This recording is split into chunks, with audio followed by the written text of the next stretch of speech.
Um, okay, the recording is also in progress.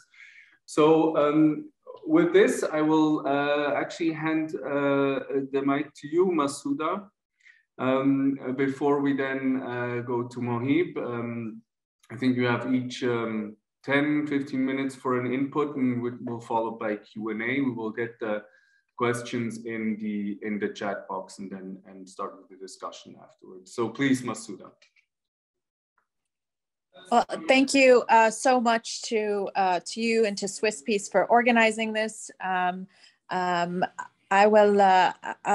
share my views and comments, and then I have to jump off onto. There's an important it's an important day because in about 15 minutes there's going to be the court in the 9/11 families case related to the Afghan central bank assets has a conference call going on that we're dialing into, and to give you a little bit of background on Unfreeze Afghanistan and our relation to all of this. So I'm an Afghan American activist, an entrepreneur.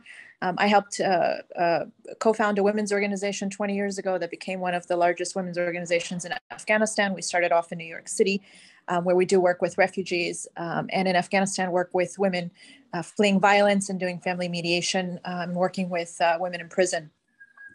Through both the women's rights work I've done and through some of the private sector work I've done in Afghanistan, we had been following certain trends, economic trends and macroeconomic trends in poverty, watching the poverty rates in Afghanistan increase. I mean, over the last few years, I think it's no secret, a lot of the gains we made over the past 20 years in terms of investments, both in women and in society, looking at human development indicators, everything has been suffering. Why that has occurred is some combination of the conflict, issues with governance of the previous administration, corruption, of course, as well as diminishing resources from the international community. And that's all linked to the troop numbers coming down, but also eventually withdrawal. And as we were watching this, we were also in touch with women teachers who, a group of them that comprise a 45,000 member association, wrote to us concerned about not receiving their salaries.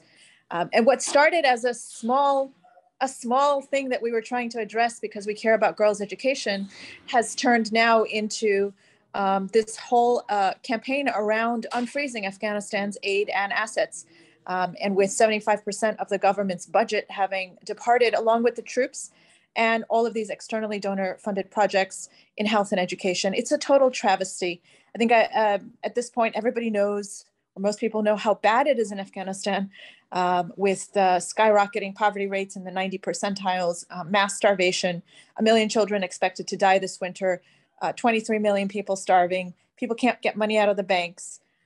The central bank assets are frozen, $7 billion in New York and a little over $2 billion in Europe. And the reason why I really wanted to be on this call with you all today is to say that while we are pressing for these $7 billion of central bank assets in New York to go back to Afghanistan, to the central bank, because they belong to the people of Afghanistan. These are not the Taliban's money. The Taliban have also said it's not their money. This is the sovereign wealth of a nation, of a poor nation, of one of the poorest nations on earth that's just been through a 20-year war with the US.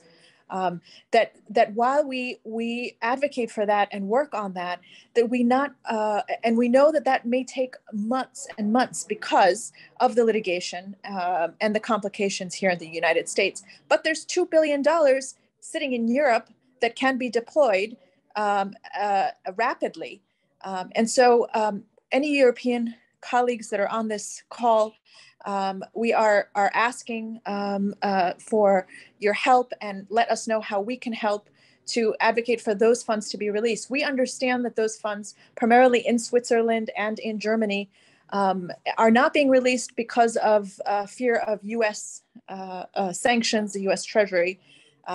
We understand that the Treasury, US government has said that's independent of us, for them to do what they wish. But of course, no one wants to run afoul of US sanctions. And so whether that is some kind of clearance that these institutions, these banks need to seek from the US government, whether that's something we can help with, or understanding what the bottlenecks are, because that's the money we can deploy the fastest. When you have mass starvation like this, you need the economy to work, you need banking to work. It's not just about aid, we know that. So how do we get that money to Afghanistan? That is a big question I have for European policymakers. You have an opportunity to make a difference right now. It may be hard for the US funds to get there. It may take months, and people are going to die. The number of people that will die and the number of people that suffer is directly related to the amount of dollars we can get into people's hands in Afghanistan. So I'm appealing to you, I'm pleading with you to help us get this money released out of the European banks to Afghanistan. You can contact us, unfreezeafghanistan.org, if you have ideas, or you can help with bottlenecks. We can help with bottlenecks. We are talking to policymakers all the time. We're in touch with lawyers, activists, members of the press, and we're just a group of women trying to help. Thank you. Okay, thank you, Masuda, for this. Farouk, did you want to pass directly now to Moheb? Yes, I'll unmute his mic now. Okay, thank you very much. Thank you, Nick. Thank you, Farouk, to both you personally and to Swiss Peace for organizing this timely discussion on the role of the executive order and how it's impacting Afghanistan, and some of the issues were mentioned by Masuda. So I will a little bit explain what this executive order is basically and what it's doing. Afghanistan, the Central Bank of Afghanistan under the previous Islamic Republic had about $9 billion in foreign exchange reserves that it had transferred and is being saved in the Federal Reserve Bank in New York. About 7 billion of that in New York in the US, and the rest of it in Europe. So what the executive order basically did was give a US politician, a US president, the power basically, or to execute the power to basically take these funds and use it for their political agenda. One, they're saying we want to use these funds for aid in Afghanistan, humanitarian aid, half of it, $3.5 billion. And the 3.5 other portion would be reserved for a court decision to be paid out to victims of the 9/11 families. So basically, Afghanistan's reserves are taken and split in these two political decisions that Biden has taken. Mind you, there has never been any Afghan input into this decision. So this is a unilateral decision taken here in the United States. As you can understand, foreign exchange, these are not just funds and money that you can use for any purposes. These are reserves, and traditionally in the Afghan context for the past 20 years, they were the basis for the Afghanistan's currency, the Afghani. And these reserves played an important role in the absence of the gold standard to be the reserve funds that gives value to the currency in itself. It's also, a reassurance to financial and any trade relations anyone would have with Afghanistan, and the central bank having the ability to liquidate and use these funds if needed. And thirdly, part of these funds are funds of the private banks in Afghanistan. Many of the private banks, a number of them opened up in the past 20 years, were required by law to keep some of those reserves in the central bank in case there were issues or defaults, and those funds could be used. So it's a combination of those three areas where these funds are used for. And yes, these reserves can be used in very acute natural disasters or emergencies. But in the Afghanistan case in particular, I used to work for the Ministry of Finance and had collaboration with the Afghanistan Central Bank, the Afghanistan Bank, where the intention is that these funds will serve as basis, as pillars for the financial system and the functioning of the market economy, basically, and the currency in particular. Without it, it was very difficult. So what this executive order basically is doing is taking those pillars off, if I may say, off the currency and of the financial situation that Afghanistan is dealing with. So I will a little bit talk about the situation. Masuda talked about this is security or human insecurity in Afghanistan is in its peak. People feel incredibly insecure in many ways. And I have summed up the causes for that insecurity into 4 groups. First, the political environment post US military withdrawal, as well as diplomatic and other withdrawal from that country, aid withdrawal from that country. The political environment that most of Afghans, particularly in metropolitan areas that they find in, now that an insurgent group has taken over without any hoped for political deal, and they finding themselves in that situation. So it is really the political regime that is now, or the authority that is in there is a cause of concern and insecurity to many people. And we will discuss that a little bit more down the road. Obviously, the humanitarian and the economic crisis that has unfolded there is creating dire circumstances. Just on economic terms, if I can discuss a little bit, is inflation is in double digits. It has moved from to about 12 to 15%. And these are for very necessary household goods and items. The currency has depreciated significantly, about 20% since August. So that is, and we will talk about its impact on the people in particular. Wages have gone significantly down. Joblessness has soared because of many reasons. The private sector has closed down, humanitarian aid and organization, NGOs have left, World Bank and others who were facilitating a lot of the jobs in Afghanistan have all left. The government, people that used to work for the previous government, all are basically sitting home or are going without salaries for months. So that has created or has pushed millions of Afghans. Some estimates says about 23 to 25 million Afghans into basically hunger and abject poverty. An abject poverty meaning earning less than $2 a day, caused by many of these things. No, on the practical end, the banks are struggling. There are some money people have had in these past 20 years. They are stuck in the banks. And the access to these banks, because of the sanctions, because of the restriction that have generally been imposed on Afghanistan, people don't have access to those funds.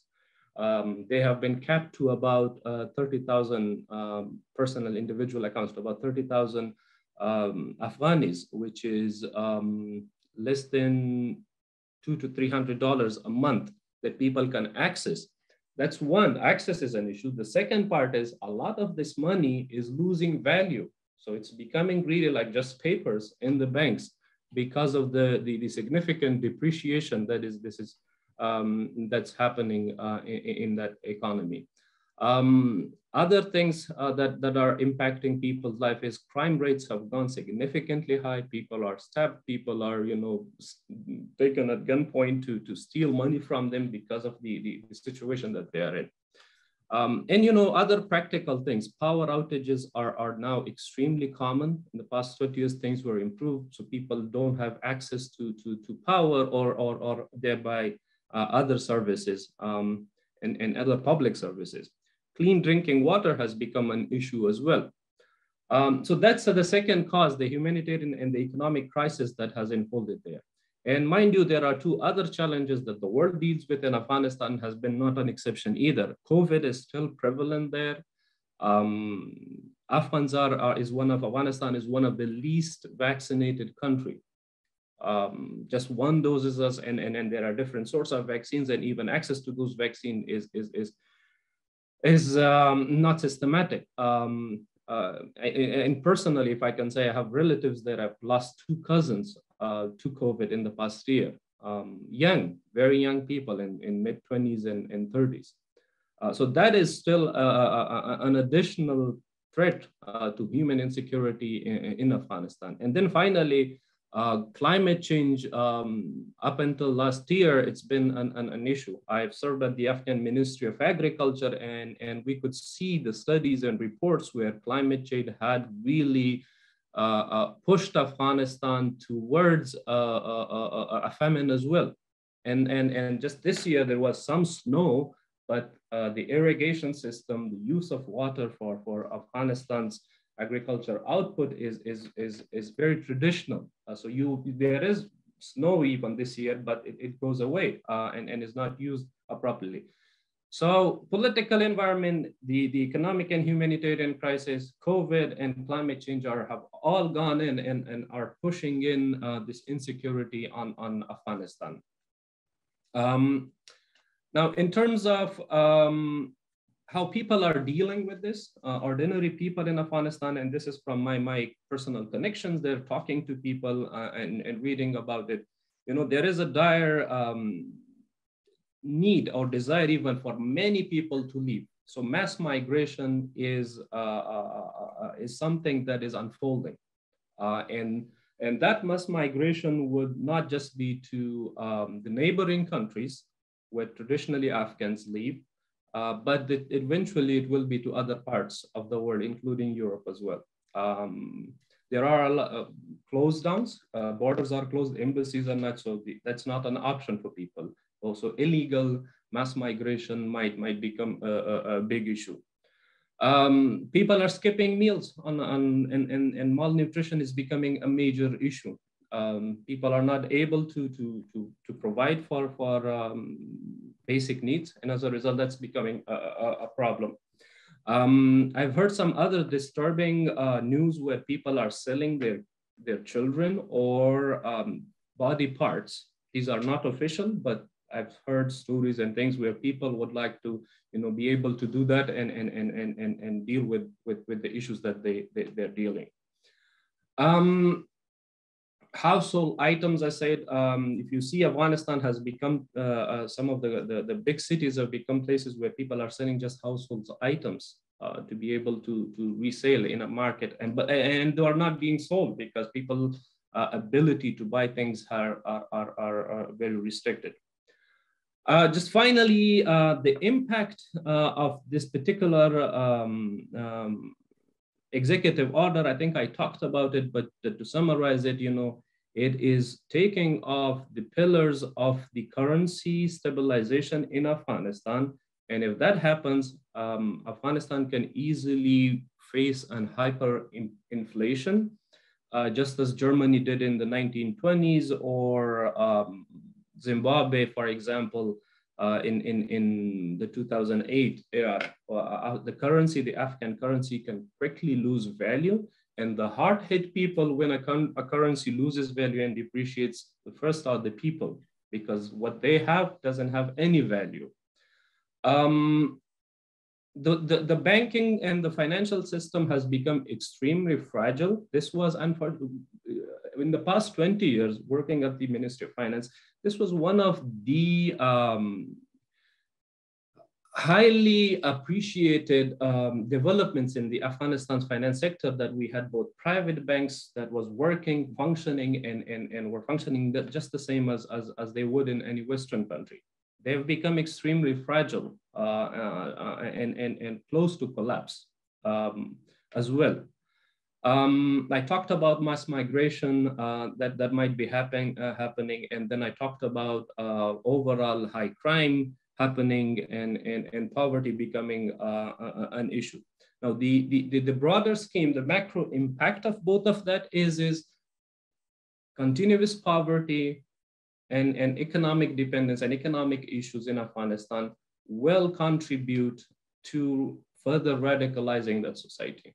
And a further radicalization of the ordinary society, unfortunately, is a security threat, not just to Afghanistan in itself, but global security concerns as well. I'll stop here, and hopefully we can discuss what I talked about. Thank you.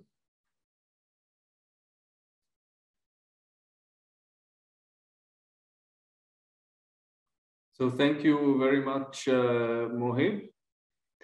While Farouk is checking for the questions, I would have a few technical questions, I suppose, on the details of it all, but I will start with two other questions. I mean, one is, could you share your perspective on your understanding of what this tells us about? I mean, what does this executive order tell us about US's engagement with Afghanistan and the Taliban? And the second one, what is your assessment of how the Taliban will react to this? I mean, I suppose the underlying question I have is, if it is a way of keeping some kind of leverage over the Taliban, how will they react to this?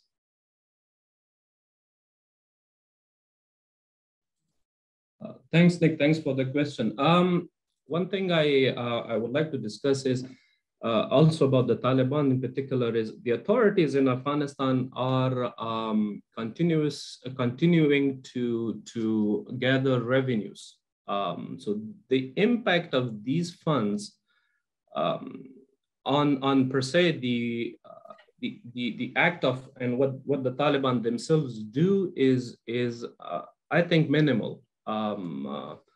The reserve doesn't have, they're still collecting their revenues and they're in par, and sometimes in some studies I've seen is they're a bit more than what the Republic could gather. So the impact of this on the authority, on the government is minimal. The impact of it on the people of Afghanistan who could really suffer and are suffering from the depreciated currency or a hyperinflation is significant. I talked about the issues, those can be further expanded and built upon. Now, the Taliban, as you might have seen in many instances, they have shown their disagreement with the decision and have threatened that they will review their policy with regard to their relationship with the US and the West.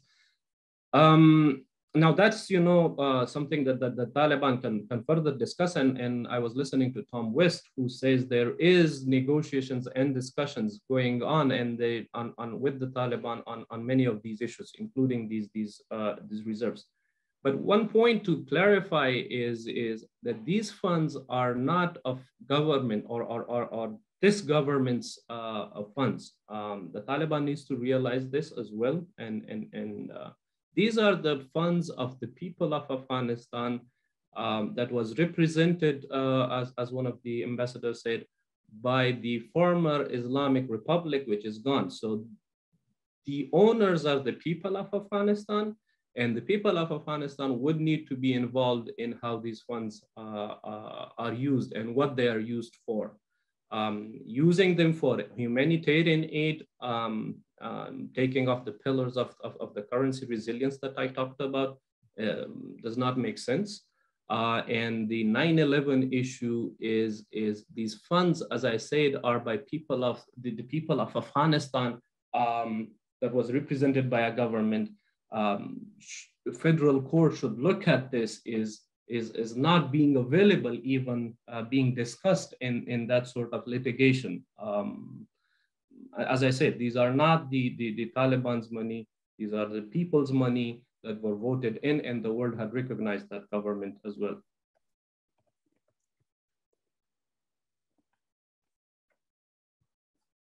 Thank you for this. There's a question on. I will read the question so it's clear. An additional question by Abu Ba. So thank you very much for posing this question. I think, in my opinion, a very important one, which brings us a bit also to why the US is able to exert this power it is doing. But also as someone, Abu Ba, someone who's grown up in Sierra Leone, he can relate to all the human security and the vulnerability aspects of the southern nations to Western sanctions. But I want us to reflect a bit on how the global banking system came to be centered on the US and what alternative models are emerging for nations to be able to avoid this kind of unilateral decision. Are there discussions in Afghanistan about the future deposit of reserves?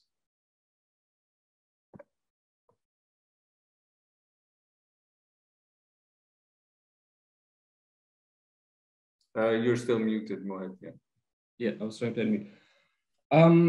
Well, thank you very much. I think, you know, how the US dollar is being used as reserve currency is a post-Bretton Woods decision where, you know, the global superpowers decided that the US dollar in particular would serve as a reserve to banks' assets instead of gold. I think the global South in general and poor countries in particular does not really have that option to be able to choose alternatives. This is the global financial system. And mind you, international trade and a lot of the international financial system is based on dealing in US dollars. So using it also has an incentive and facilitates international transactions. Now, what's happening here is I think these reserves are being weaponized or politicized in a sense, which you know is a, I would say a debated political decision. Does the US have the right to do so, and what signal is it sending to other countries that might have, let's say, political disagreements with the US and might be keeping their reserves in US dollars? So it does have those sort of implications, I think, not just for Afghanistan, but the broader world as well. I'm not aware of how the Taliban are thinking of using alternative reserves. I think what I'm hearing in many instances is the openness of the Taliban, interestingly, and the authority there is to connect to the world. They are calling for diplomatic missions. They are calling on a number of things. So the desire there is to connect, but what is happening is these decisions are unilaterally made, and money of the people of Afghanistan are politicized to be used as political influence over the Taliban. Now, whether that's a right or a wrong decision can be debated, but I'm unaware in the second part that whether Taliban are looking at alternatives. There has been relationship building in some instances with regional powers, China, for example, or others. But more specifically on how they are dealing with the reserves or in the future, I'm not very aware of that at this time. Maybe a follow-up question going to add, are you aware of any other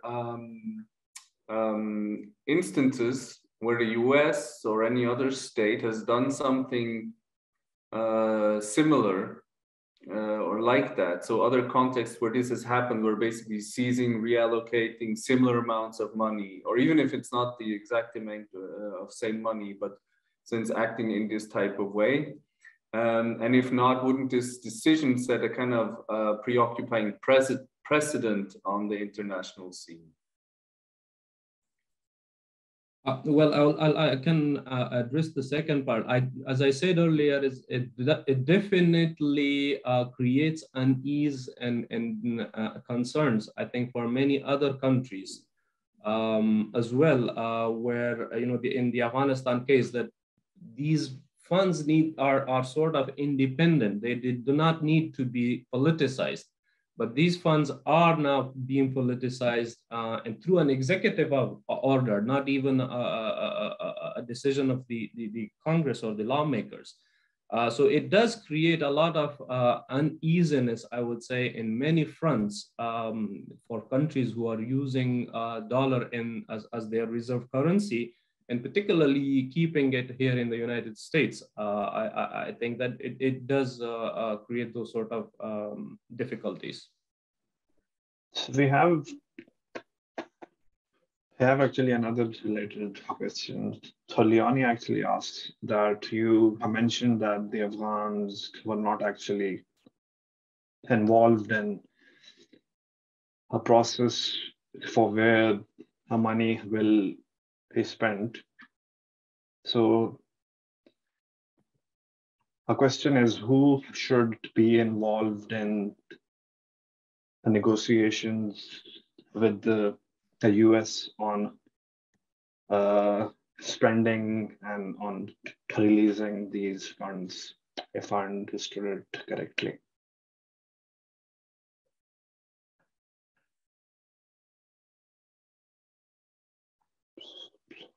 Moheb, you're still muted. Yeah. Yeah, sorry, I can unmute on my end. So Yeah. As you can clearly understand, the government, or what the UN regards the Taliban government in Afghanistan as a de facto authority or a government there. Until a representative government is recognized by the Western world or others, I don't think anybody needs to touch these funds. These funds are, as I said, reserved currencies that are and should be used to refinance a central bank, the Afghanistan Central Bank, which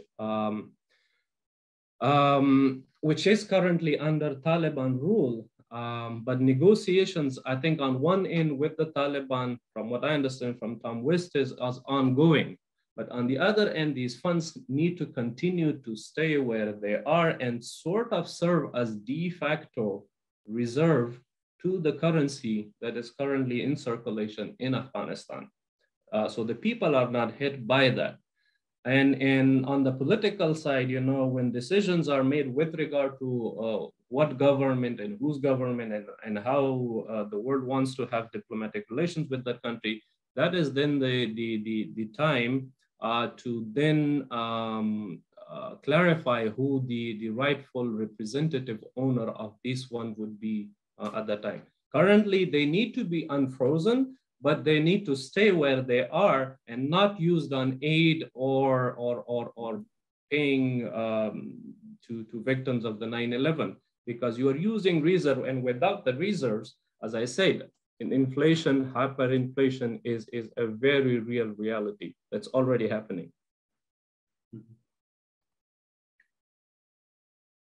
There's an additional question in the chat. So what do you think is the effect of the UN flying in money for humanitarian aid? So what's the effect on the value of the Afghan currency?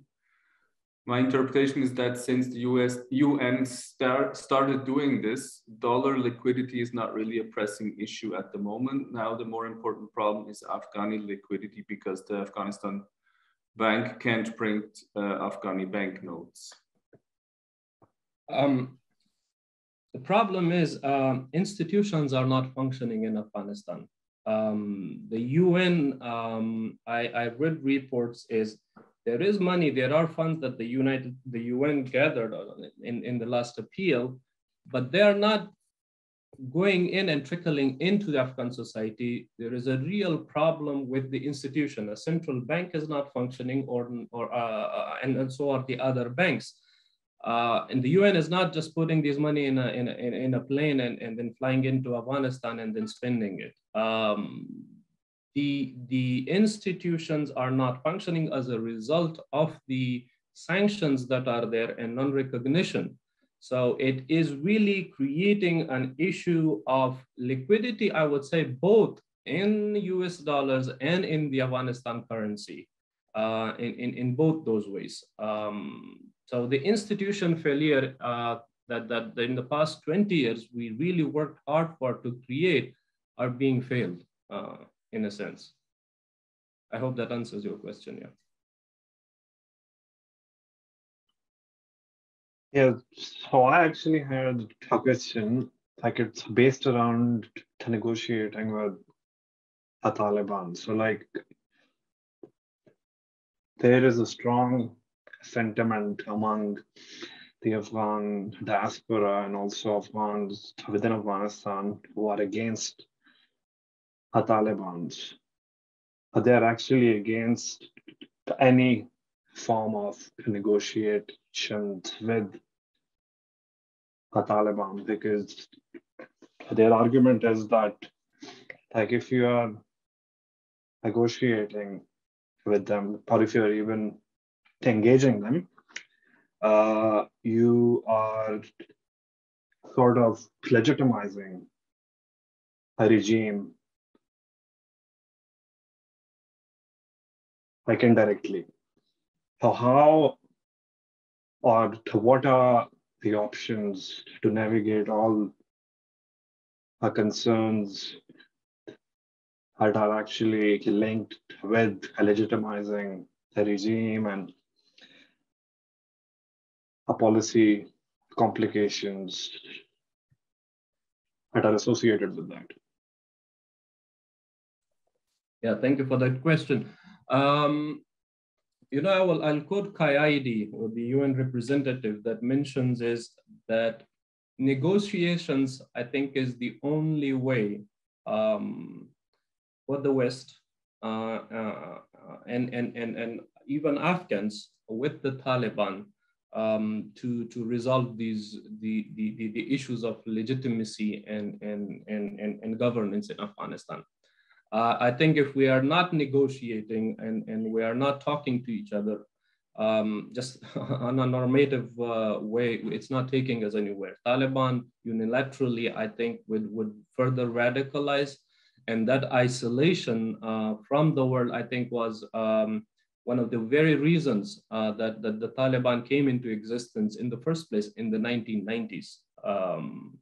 So my call on the world would be and even on these Afghans would be, that there needs to be a dialogue going on with these elements that are now the de facto authority in Afghanistan.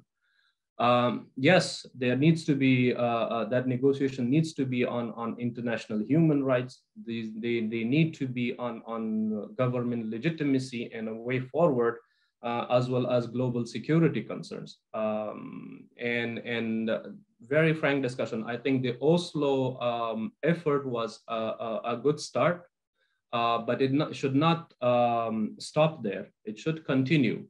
There is precedence for this as well. The Doha peace deal, in a sense, you know, it was a peace deal between the US and Taliban. I think that should also serve as a framework to continue negotiations with the Taliban, in a sense, to deal with those three objectives that I mentioned earlier. And studies have shown, research has shown, is that the more you engage militant groups like them or insurgencies like them in broader governance matters and make them accountable to international law, the less radicalized they become and eventually evolve into more moderate political groups. As I said, the Doha peace deal should serve should provide some framework for how that needs to happen. and should continue. And my call is then also on the Taliban side as well as the de facto of the government is that Afghanistan is a diverse society. 50% are women, and living in a 21st century in a globalized world, they cannot govern with their approach of either discriminating against gender or the broader Afghan diversity. But all of those discussions, I think, needs to continue in Afghanistan and outside of Afghanistan. And both sides needs to heed into the humanitarian crisis that's unfolding in Afghanistan just because the ties and the negotiations between the West and the regime there have dried up.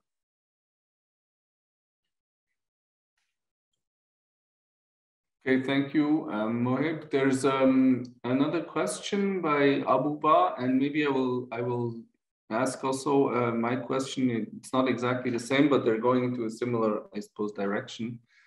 The first question is, okay, is the current Afghan regime developing strong relations with other emerging powers, so China, Russia, etc.? And if so, are there other paths for rebuilding the Afghan banks? So I suppose the big question of, can you get out of the US dollar dominated system in a way? I guess, who else is helping or can help?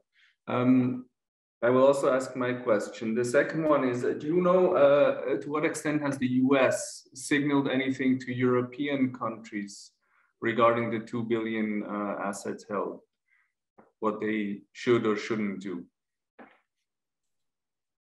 Well, thank you for the question. Both questions, I think, are very relevant.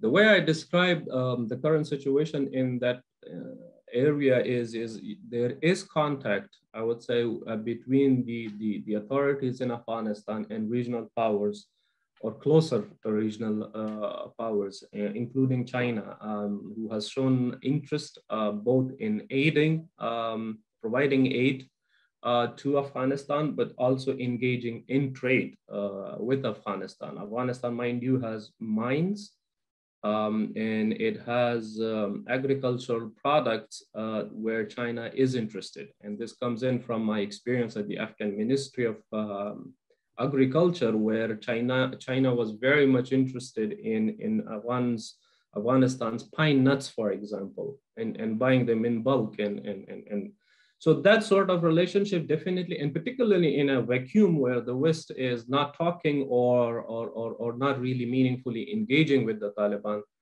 China and to some extent Russia is. There was a mediation that happened in Russia and even Iran on the Western side, where some of the opposing sides in Afghanistan were brought together to discuss. So it seems to me is that in this vacuum that's being imposed, the sanctions are being imposed, those relationships are also sort of unfolding. The alternative to the dollar, I think it's a difficult question. You know, there were talks in the past about the euro or other currencies, but the global financial system, as you can very much understand, is dominated and managed by the United States and as a global superpower. And without it, I think it would be extremely difficult to have an alternative, either currency or support for banks, for the reserves and liquidating the banks. Nick, your question was, I'm sorry, can you repeat that? Yeah, just more if there have been any signals by the US towards European countries. I mean, the ones where there's also Afghan central bank assets held. I don't know actually exactly in which European countries that is, but as if there's these 2 billion available, have there been any strong hints by the US administration of what they should do? Well, from the public information, I'm unaware if the US would directly have told, but what has happened is that the effort in Afghanistan was an effort of a coalition between the US and Europe.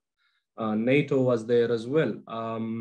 So if not direct, I think there is indirect inclination that the US has given by this executive order to Europe, as well as that these funds, what the US is basically planning to do, and what probably it's expecting from the Europe as well.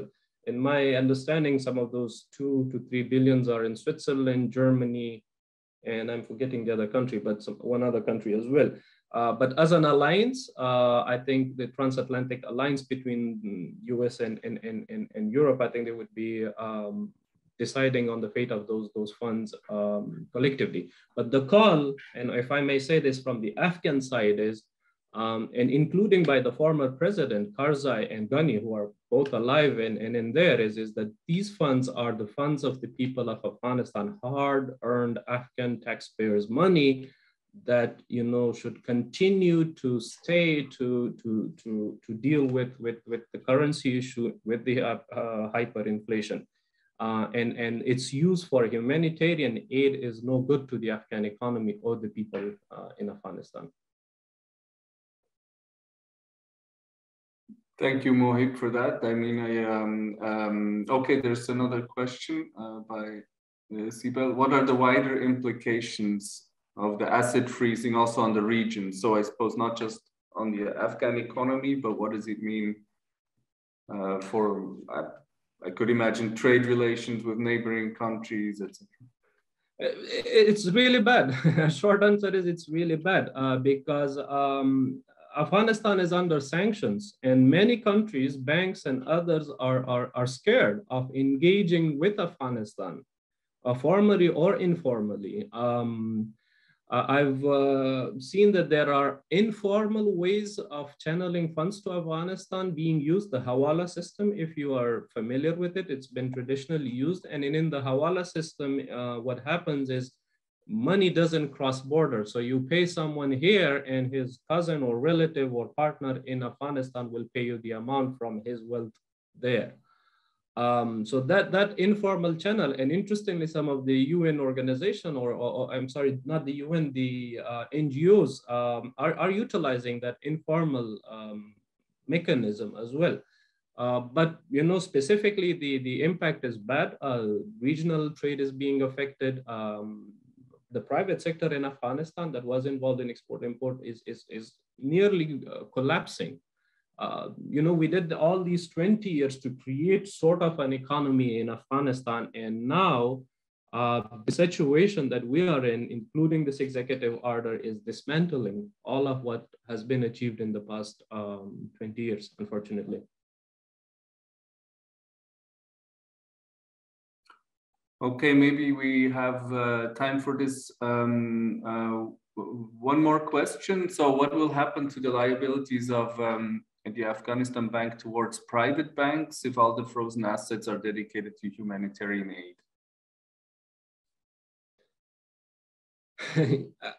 Again, I don't know if legally that can happen. There is a legal complication. The reserves in the central bank are the reserves of the private banks. And that's what I said is, Afghans will not agree. These funds cannot be used on humanitarian aid while this is reserve funds. And part of it is for the private banks. So what will happen is the banks will collapse. The banks will go into defaults for the reserves that they don't have to pay back.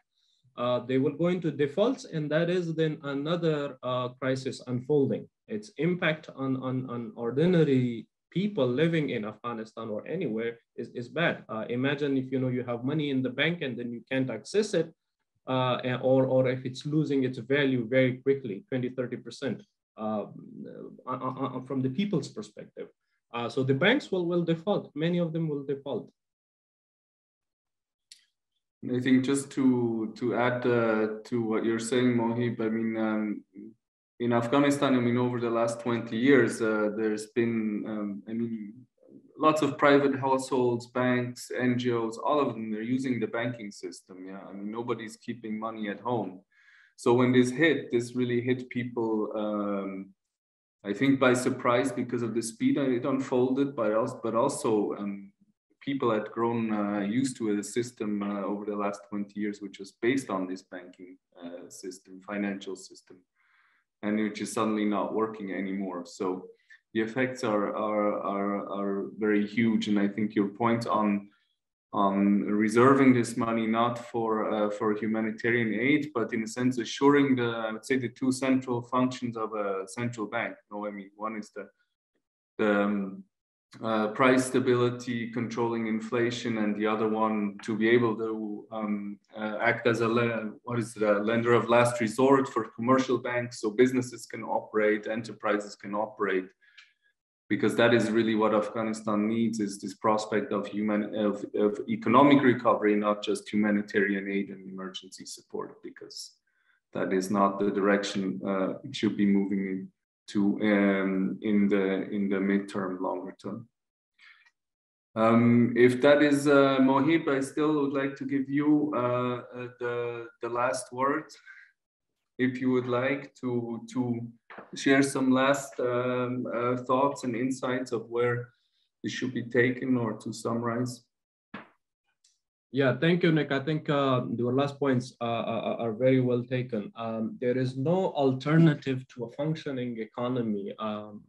Humanitarian aid and all, yes, it can inject and deal, but if you don't have an economy in a country, and if it's not growing, it creates a lot of problems in a sense. So there is no alternative to an economic system. Afghanistan's 40 million people are faced with dire human-made disaster, I would call, just because there is a no fault of theirs, of the people. Regime changed, and now there is sanctions on that country. The brunt of what's happening in Afghanistan, the brunt of the difficulties are on the shoulders of the ordinary Afghans, ordinary people who are, as I said earlier, feeling increasingly and severely insecure in their homeland. And as you can understand, is when human insecurity instigates, people will be mass migrating, they will be moving to other countries.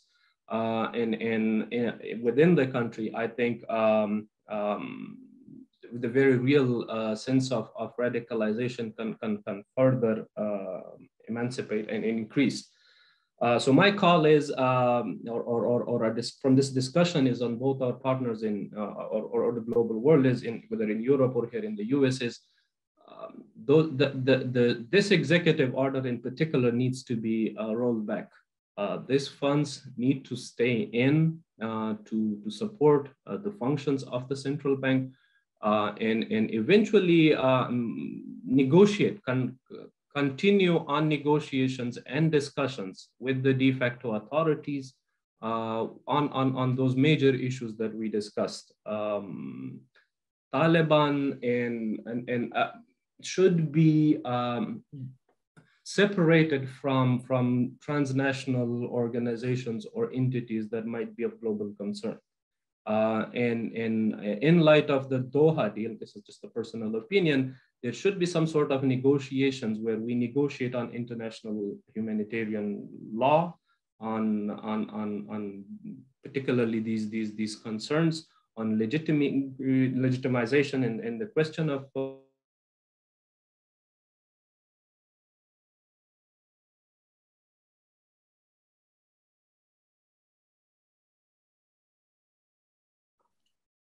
maybe it's just it's not just my connection then, but I believe we just lost. I think we lost him. Yeah. Just as he was going to the punchline. Let's don't know if he's Moheb. Can you hear me?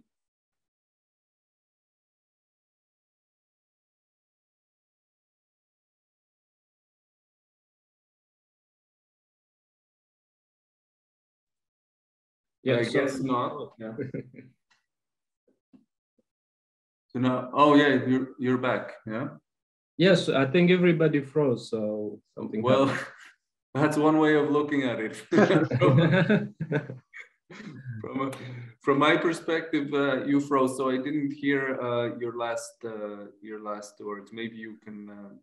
My last point is I think the Oslo negotiations was a good start. There needs to be an engagement in a sense to discuss and talk. I think talking never hurts, negotiating never hurts. With the authority, we need to separate Taliban's from global, make this as a smaller problem, not a bigger problem in the making. And in the sense, ease the significant pressure and insecurity that has been imposed on the people of Afghanistan that sort of saw a better life in the past 20 years. And it's very much unfolding and the crisis is unfolding and what they have achieved in that country is crumbling. We all need to play a part in it. Thank you.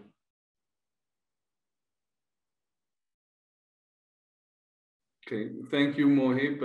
Thank you for your insights. I think it was very comprehensive, very clear, very to the point. Same time, the issues are complex. I think we could discuss for a lot longer all the issues and possible solutions. I think we've covered a lot of ground. I think for especially if one is not like myself. Very familiar with the economic issues and central bank questions, but I think the points have been made clear that their urgency is on restoring the central bank functions and to start the path on economic recovery, because I think the point is well taken that it's the Afghan people who are hurting and not even the Taliban government. So even if it were a political calculation, it's obviously not hitting the intended ones. But I think I would like to, at this point, close and thanks again for your participation, Moheb, for all of your to all of you as well who joined the discussion. I hope there will be further opportunities to continue these discussions on this issue and on connected issues as well. And I hope, Moheb, to your efforts and Masuda's efforts as well, and other colleagues in the virtual space here who are working on similar problems elsewhere, to good luck and lots of energy with your efforts. So thanks again for all of you for the participation.